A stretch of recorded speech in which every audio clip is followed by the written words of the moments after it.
And we have Nathan from Aurorawave joining us today to talk about the new record, Monument, which has just come out. Hey, man, I just wanted to say this record's really killer. I've loved it. I've been listening to it for a couple weeks nonstop. There's a lot of killer songs on here. I feel it sort of takes you on a journey, which is what you sort of want a record to do. Thanks, man. I really appreciate the kind words. And yeah, that's absolutely the intention every time. Take people on a journey. So I wanted to start by taking it back for a second to the early metal days, because I went down like a sort of like a rabbit hole. But you started in a band called Seventh Plague, right? I did. Yeah, that was like my first, what I would consider to be like a real band who was like playing shows and touring and, putting out music. And that's sort of where you, I guess, cut your teeth, like in the Vegas scene back then? Totally, man. We were really fortunate to be a part of a really blossoming scene at the time, in what I consider to be like the golden age of like metalcore and bands adjacent to that genre. But it was a really great time to be in that scene. And I was really young. I started that band when I was like 12, and it had success, and it went until I was about 17, 18 years old. And we were a part of maybe 10 great bands in that scene that kind of, when national touring acts would come through, promoters would just pull from that backlog of like 10 bands. And they were great bands, man. I mean, the local bands were awesome. And so they would stick us on these touring shows, and I was able to, open up for a lot of my favorite bands of the time and still now. And that's definitely where I started kind of taking notice to like, okay, how are these bands operating? This is what I want to do. So let me take notes on this kind of stuff. Like your MySpace page is still active there, and I feel like that was like a fun and unique time for music. And the people that don't remember it now sort of are missing out on something. Like it was an era where it was sort of the Wild Wild West, but bands were solely relying on the strength of their songs, and anybody could sort of gain traction.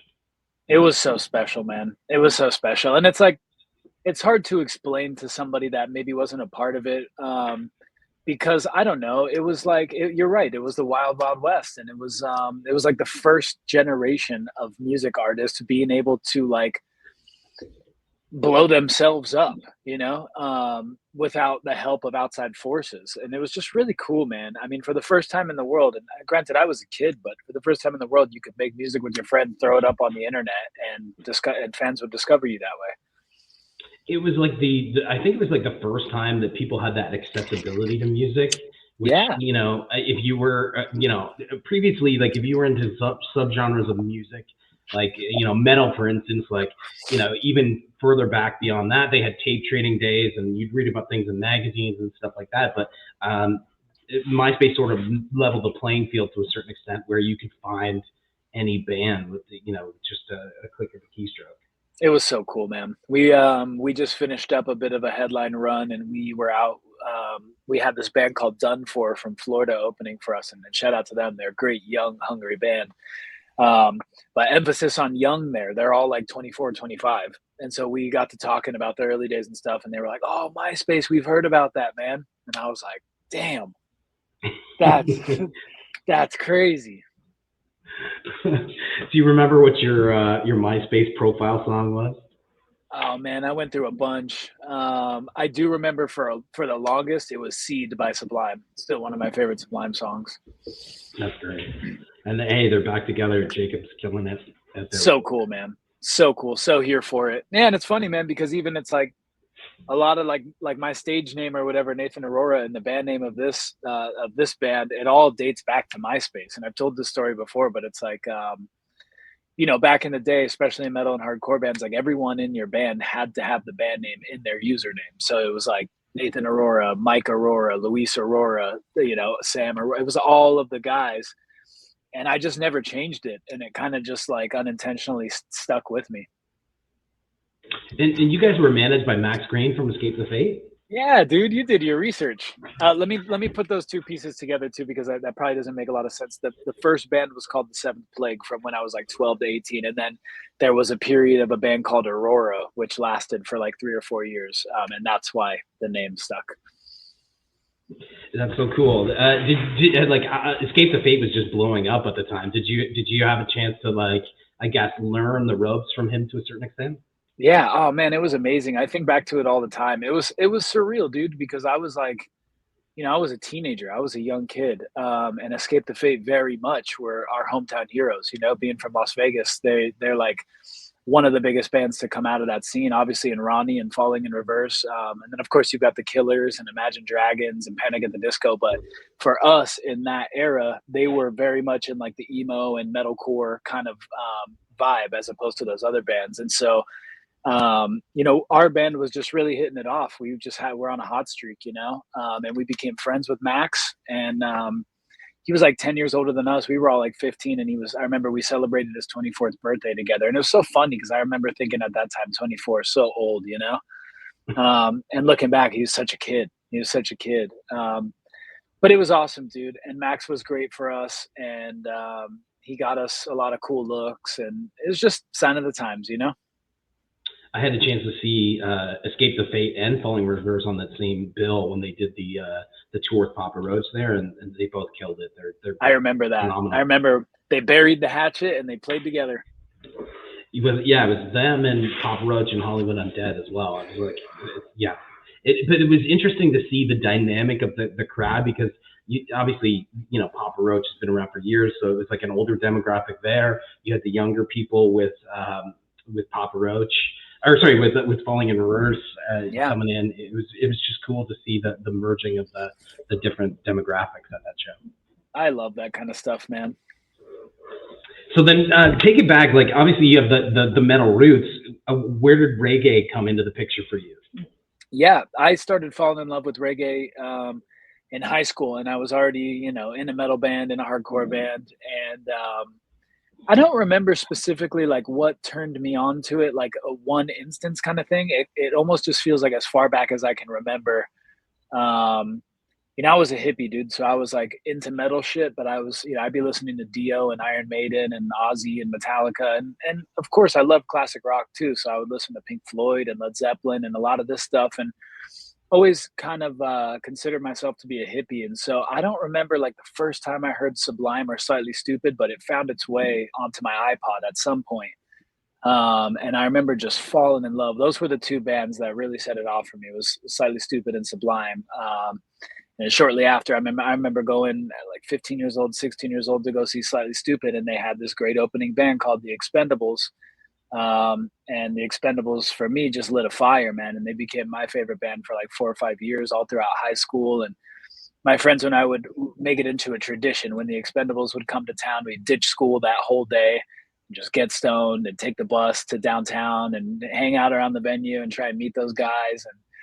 And I just fell in love with the genre, and it was always kind of like a duality, because there was me and like one other dude in my band that loved both genres, but no one could really understand like, dude, how are you in like a metal band, but you love reggae too. And I think at that time for me, it was like, well, I smoke a lot of weed. I love to like chill, so it was Right. to enjoy both of it, man, and I just love good music. So, cause it's not like I just listen to metal and reggae either. I mean, I've always loved hip hop.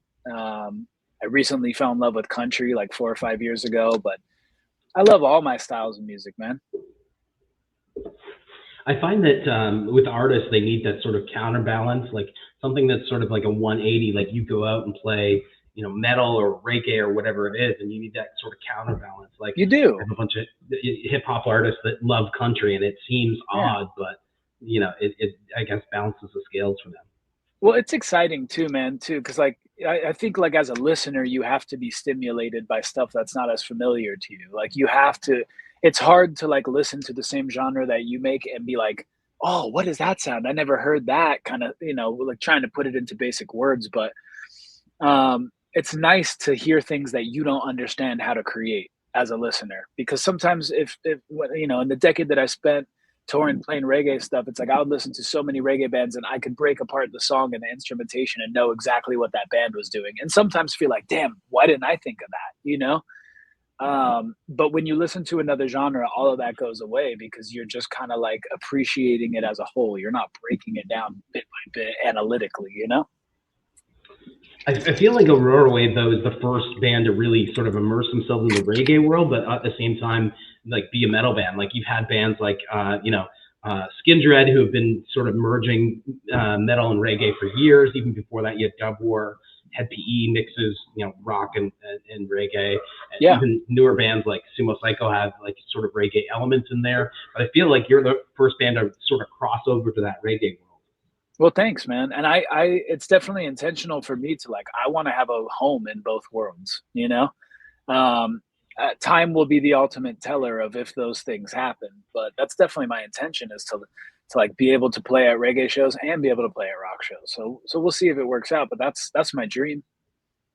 I recently interviewed Sonny from POD, and for me, it doesn't seem like a stretch because they have that reggae element there. But he was saying like he would love to play, Cali vibes and Cali roots and stuff like that. It'd Because be he so plays all cool. those, those Wimmer festivals, Louder Than Life, Aftershock, all that. So it's Yeah. funny that there's that crossover that it doesn't seem to be a bridge that is well traveled at this point.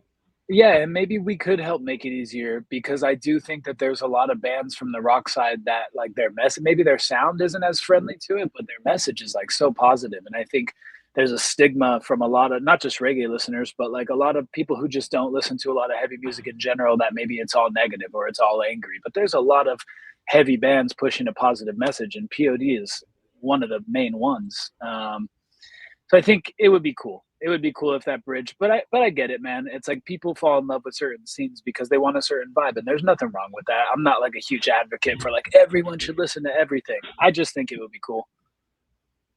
Have you had or encountered that pushback of like genre gatekeeping where people Oh are like, yeah. this is not how you're supposed to sound?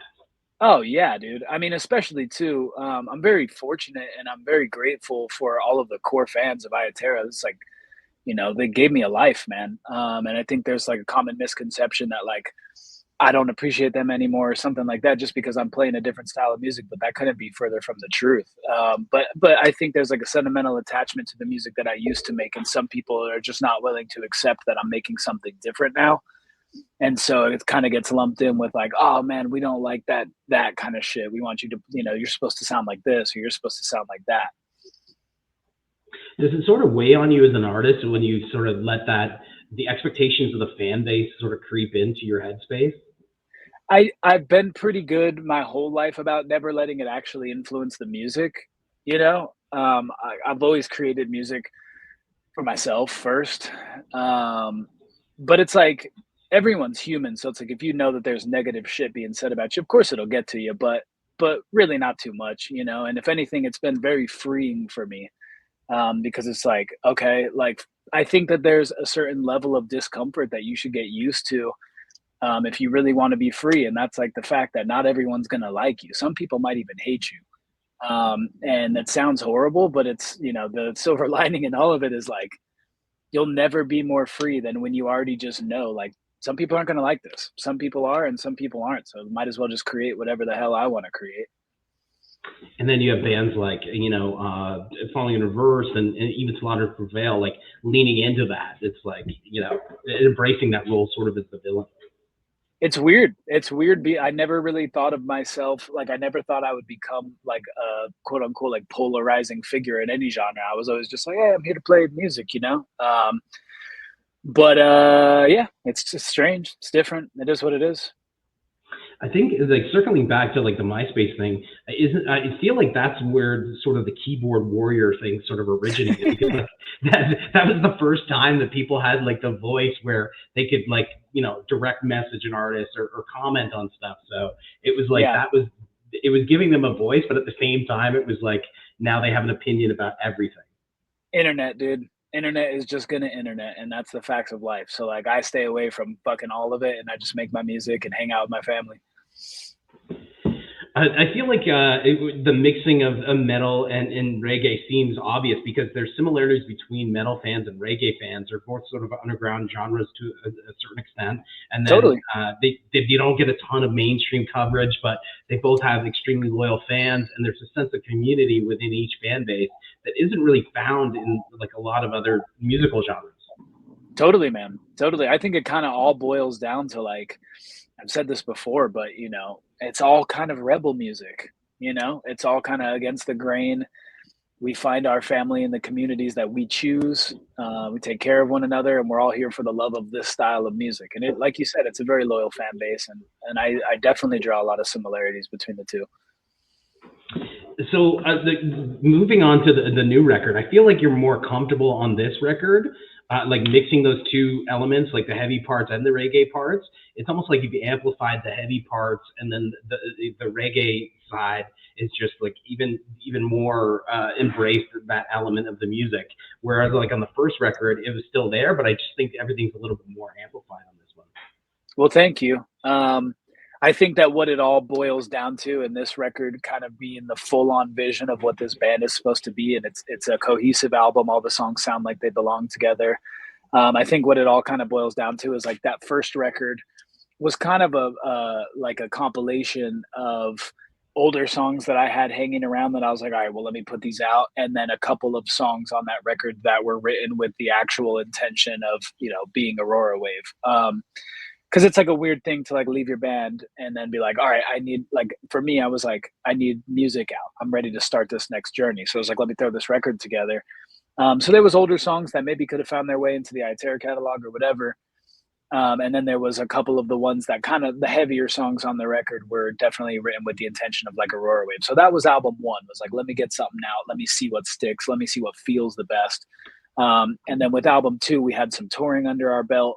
We had been on stage together and actually felt what songs that we enjoyed the most playing live, which songs that the crowd went the craziest for, which songs streamed the best, and kind of like this vision of what the band had kind of taken a life of its own. Because with the first album, there was no touring, there was no nothing. It was just, all right, let me establish a band and a brand. And then by album two, it was like, all right, cool. This thing has legs now. This is what it's supposed to be. And the songs literally just fucking poured out of me.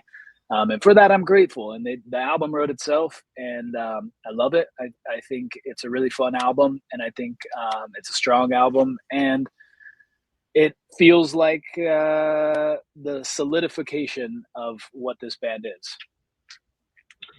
We had a chance to catch up with you at Cali Vibes, and you said that you felt that this record sort of wrote itself, and you were just a vessel. I'm wondering if you can dissect that a little bit more, and how it just sort of poured out. Yeah, I've heard great artists say the same thing, and it's like not even music artists too, but just like writers or any creatives. It's kind of like become a popular theory, I guess, and I think maybe it's just aligned with me, but pretty much all the best ideas, all the good ideas I've ever had, just came to me, and they weren't forced out. And so for that, I'm like, okay, because I have forced out ideas before, and they never turn out quite as great as the ones that just kind of pop into your head, and you're just like, I was just given a song from the ether.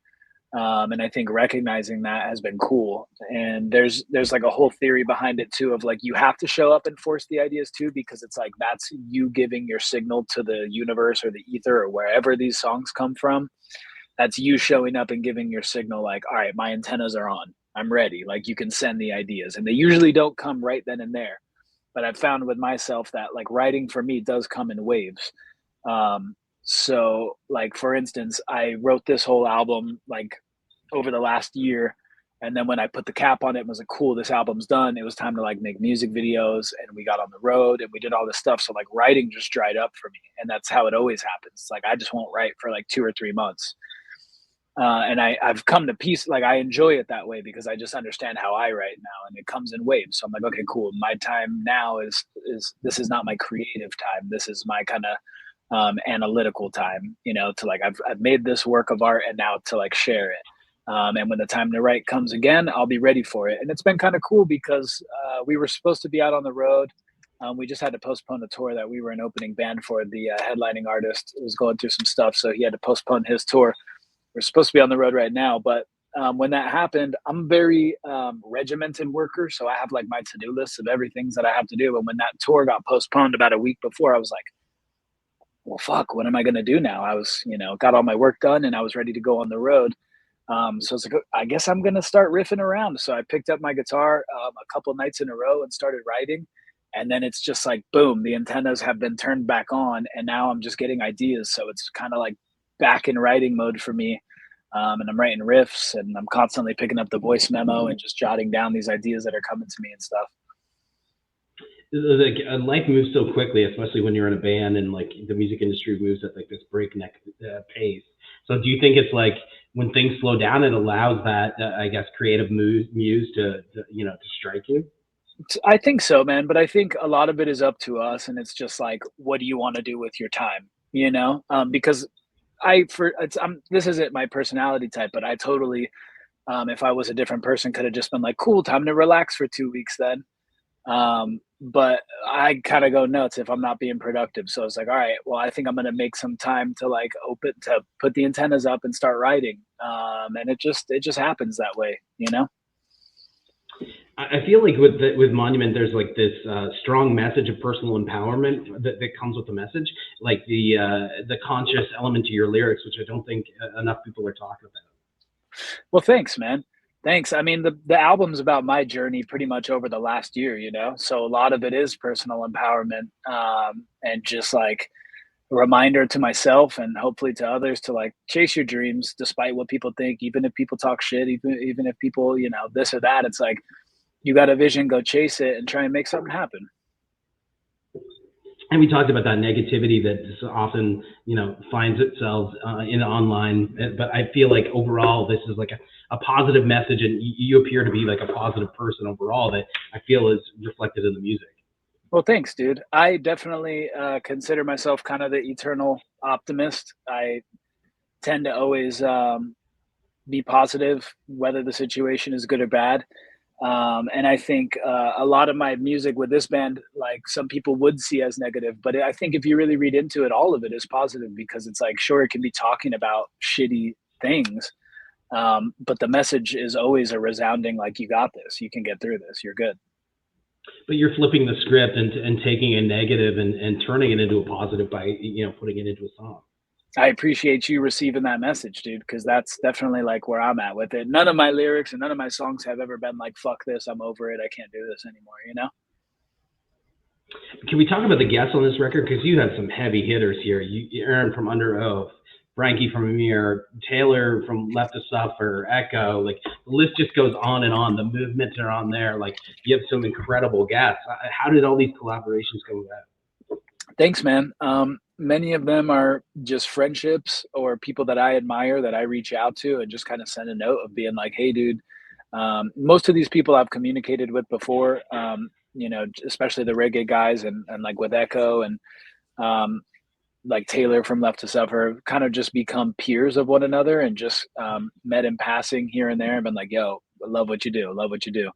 And so as I'm writing a song that's kind of calling out for this specific guest, I'm always the first person to like reach out and be like, dude, I'm writing this song, I think you'd be perfect on it. And thankfully they all worked out and they're all sick. How do you decide? How does that work? Like, are you exchanging files? Do you tailor the song to the vibe of the person? Like, how do you connect on a creative level that doesn't make it seem forced? I usually end up tailoring it, and for whatever reason I've always had a knack for that kind of thing. Like during the pandemic, I did like a live stream series called Songs from Scratch, and I would have a guest on every week, and we would write a song. And it's kind of cool. I haven't been on StreamYard since, but I was using StreamYard for it.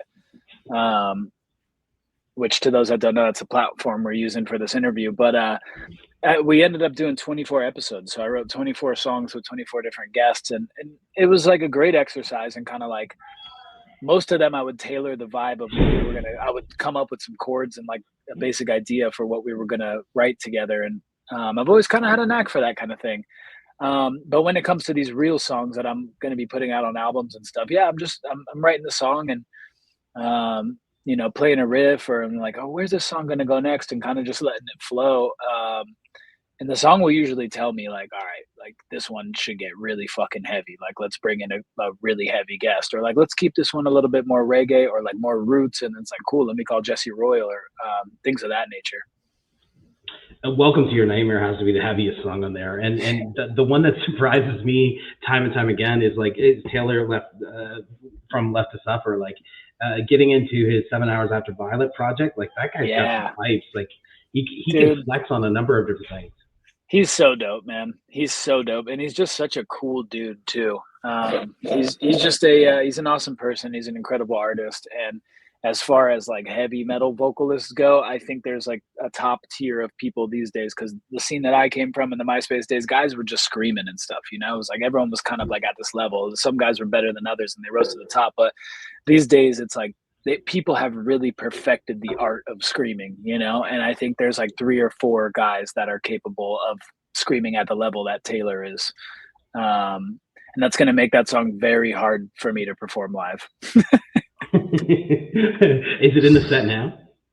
It's not in the set now, because it's going to come out with the record. So it's up for debate right now. If like we're playing Louder Than Life in September, and Taylor is going to be there the day before us. So there's some talks of playing it for the first time there.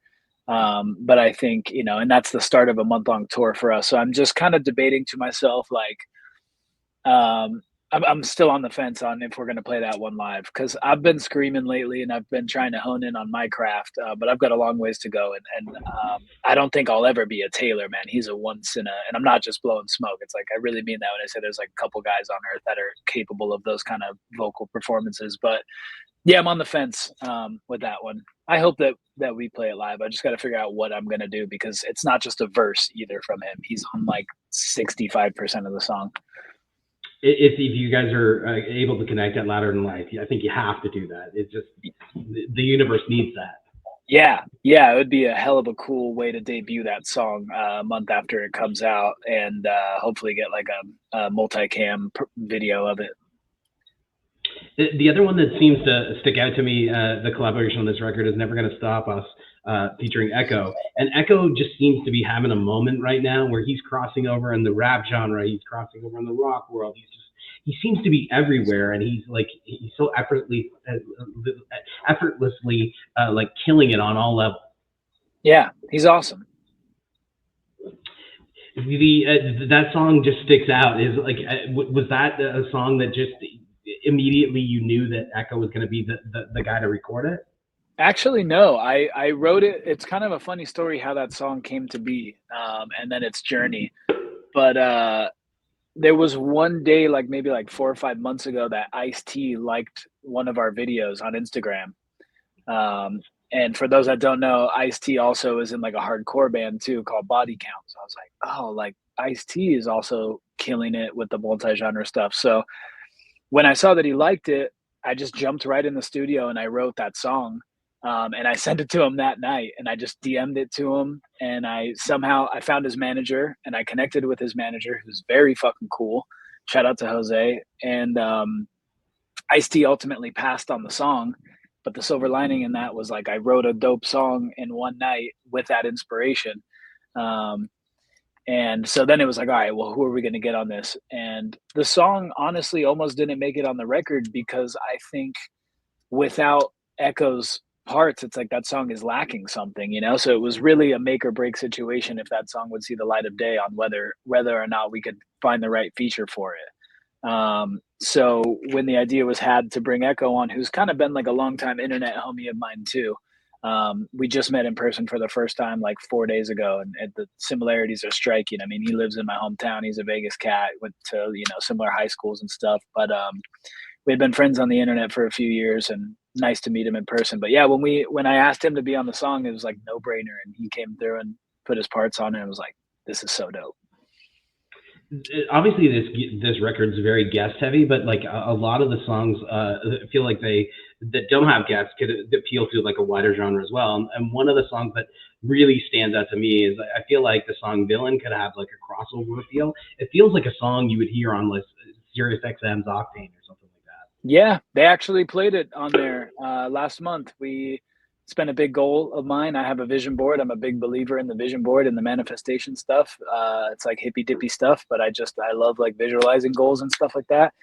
And Sirius XM Octane is definitely on my vision board. So we've been plugging away trying to get on there forever. And we were on tour last month, and I got word that they were going to play it on test drive. And that was absolutely awesome. Did you have the chance to tune in when they played it?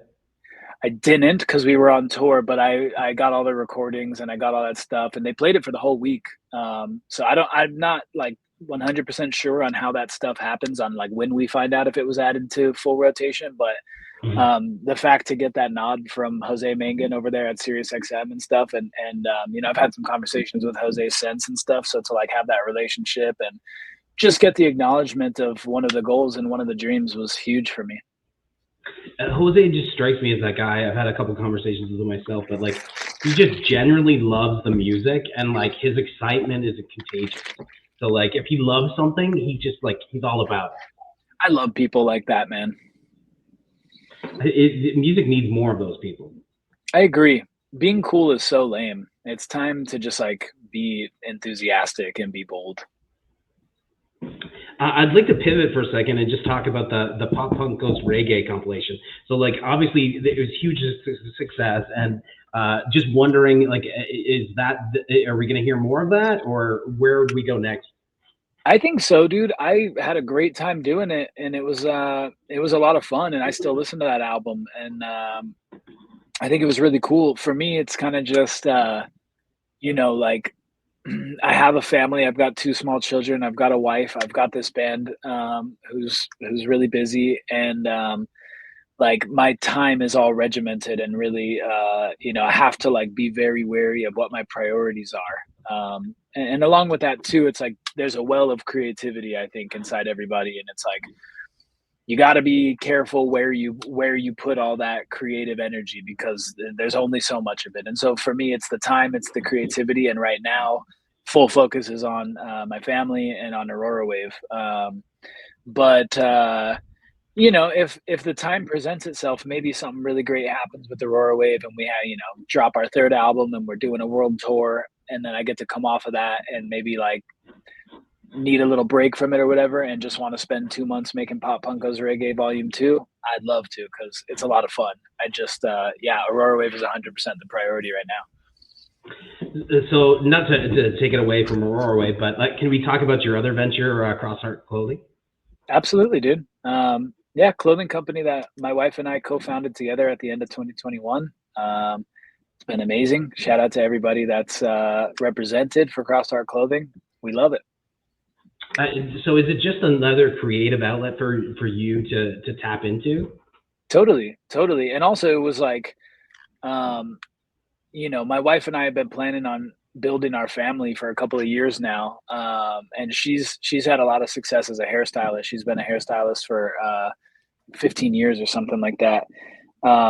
But you know, with my schedule of being out on the road, our vision was always like, all right, well, we're gonna have children, so like it would be best if you could find a way, if we could start a business that you could work from home rather than having to go into the salon, you know, 5 days a week, 8 hours a day, whatever. So that was for sure the intention of us starting it. We're both creative people. We both love visual stuff like that. So it was a no brainer of like, we should start a clothing company together. Um, and it's just been awesome. It does being in the music business and like how treacherous it can be, does that sort of prepare you for the clothing world as well? Probably, probably to an extent. I just think everything is fucking treacherous these days, man. But the clothes are cool. I love the look. The visuals are amazing. So Thank you. shout out to Crossheart Clothing. Thanks, dude. Thank you. So I guess we'll wrap it up. But like monuments here, like we're on the eve of the release date now. What do you hope that people take away from this record? That's a good question. I think have fun and be yourself and be willing to experiment and never be afraid to just be authentically yourself. That's probably what I would hope. If someone listens to it, they go, "God damn, that's a fun album." I definitely think that this record offers something unique and like unlike anything else that's coming out of the reggae world and the rock world right now. It's just like, you know, the term reggae core has been applied a bunch of times, but I really do think that you guys are sort of leading that charge as leaders of that movement. And I really do think that this is a cool record that everybody should check out because it's got a little bit of something for everybody. Thank you, dude. Thank you. I really appreciate that, James.